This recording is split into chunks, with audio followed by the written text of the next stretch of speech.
இதில் பாருங்கள் ஃப்ரெண்ட்ஸ், பழையங்கால உரல், அம்மி, நம்ம பருப்புகள்லாம் உடைக்கிறது உரல்னு சொல்லுவாங்க.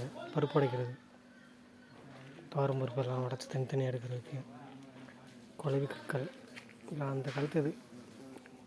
அப்புறம் காலப்போக்கில் யூஸ் பண்ண முடியாமல் ஒரு காட்சி பொருளாக தனித்தனியாக வச்சுருக்காங்க. பக்கத்துலேயே வெறும்படுப்பு. எங்கள் வீடுகள்லாம் பராமரிப்பு இல்லாமல் அப்படியே கிடக்கு. ஒரு இடத்துல வேலைக்கு வந்தோம், அவன் யூடியூப்புக்கு வீடியோ போடுறது எடுத்துருக்கான் பாருங்கள். பழைய மாவாட்டக்கல், அம்மிக்கல், இதுதான் பருப்பு உடைக்கிறது. இது அம்மி. யூசேஜ் இல்லாமல் தனித்தனியாக கிடக்கு. இந்த ஏரியாவை பாருங்கள், வீட்டுக்கு ஒரு மரம் தனித்தனியாக இருக்குது பாருங்கள்.